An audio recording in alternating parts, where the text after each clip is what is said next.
Nilambur MLA PV Anwar രാജിവെക്കുമ്പോൾ അവിടെ എന്തായാലും ഉപതെരഞ്ഞെടുപ്പ് വേണ്ടിവരും. കോൺഗ്രസിന്റെ സ്ഥാനാർത്ഥിയാവാൻ ഏറ്റവും യോഗ്യൻ VS ജോയി ആണെന്നും അദ്ദേഹം മത്സരിച്ചാൽ 40,000-ലധികം വോട്ടിന്റെ റെക്കോർഡ് ഭൂരിപക്ഷത്തിൽ നിലമ്പൂരിൽ കോൺഗ്രസ് വെന്നിക്കൊടി പാറിക്കുമെന്നും UDFന് നിരുപാധിക പിന്തുണയാണ് താനും തൻ്റെ പാർട്ടി നൽകുന്നതെന്നും കൃത്യമായി PV അൻവർ പറയുന്നു. UDFിലേക്ക് തൃണമൂൽ കോൺഗ്രസിനെ സ്വീകരിക്കുന്നതിൽ ചില പ്രശ്നങ്ങളുണ്ട്, ചില സാങ്കേതിക തർക്കങ്ങൾ വരും എന്നുള്ളത് നേരത്തെ K മുരളീധരൻ അടക്കമുള്ള മുതിർന്ന നേതാക്കൾ പറഞ്ഞതാണ്. എന്നാൽ PV അൻവർ ഇന്ന് സതീശനോട് മാപ്പ് ചോദിച്ചിരിക്കുകയാണ്, പ്രതിപക്ഷ നേതാവിനോട് മാപ്പ് ചോദിച്ചിരിക്കുകയാണ്. തന്നെ കൊണ്ട് പ്രതിപക്ഷ നേതാവിനെതിരെ ചില കാര്യങ്ങൾ പറയിപ്പിച്ചത് ശശിയാണ് എന്നും തനിക്ക് അതൊക്കെ തെറ്റാണ് എന്ന് ബോധ്യപ്പെട്ടിരിക്കുന്നുവെന്നും പ്രതിപക്ഷ നേതാവ് VD സതീശൻ തന്നോട് ക്ഷമിക്കണമെന്നും PV അൻവർ കൃത്യമായി പറഞ്ഞിരിക്കുകയാണ്. അതുമാത്രമല്ല, നിലമ്പൂരിൽ താൻ ഇനി മത്സരിക്കുന്നില്ല, പകരം ഉപതെരഞ്ഞെടുപ്പിൽ VS ജോയിയെ തന്നെ മുന്നോട്ട് വയ്ക്കണം. ആര്യാടൻ ഷൗക്കത്തിനെയാണ് നിർത്തുന്നതെങ്കിൽ താൻ നഖശിഖാന്തം എതിർക്കും. ആര്യാടൻ ഷൗക്കത്ത് ഒരു രാഷ്ട്രീയക്കാരനെ അല്ല, അദ്ദേഹം പിതാവിൻ്റെ റൂട്ട് പിടിച്ച് വന്നു എന്നുള്ളത് മാത്രമാണ് ഉള്ളത്.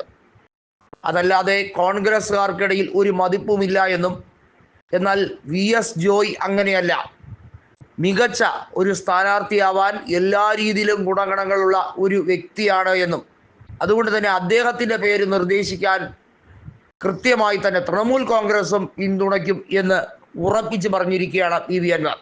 നമുക്കറിയാം, നിലമ്പൂരിൽ ഉപതെരഞ്ഞെടുപ്പ് നടന്നാൽ ഇവിടെ UDFിന് തന്നെയായിരിക്കും മേൽക്കൈ എന്നുള്ളതിൽ യാതൊരു തർക്കവുമില്ല. വയനാട് ലോക്സഭാ സീറ്റിന്റെ പരിധിയിൽ വരുന്നതാണ് നിലമ്പൂർ നിയോജക മണ്ഡലം. 50,000-ലധികം വോട്ടിന്റെ ലീഡ് ഇത്തവണ വയനാടിൽ രാഹുൽ ഗാന്ധിക്കും പ്രിയങ്ക ഗാന്ധിക്കും ഒക്കെ ലഭിച്ച മണ്ഡലം കൂടിയാണ്.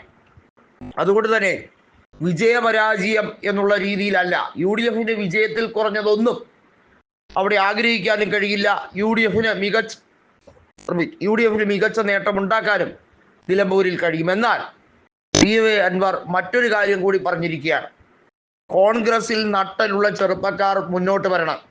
ആര്യാടൻ ഷൗക്കത്തിനെ പോലുള്ള പുഴുക്കുത്തുകളാണ് വാസ്തവത്തിൽ മലപ്പുറത്തെ കോൺഗ്രസ് പാർട്ടിയെ തകർത്തുകൊണ്ടിരിക്കുന്നത് എന്ന് ഉരുവിടുകയാണ്.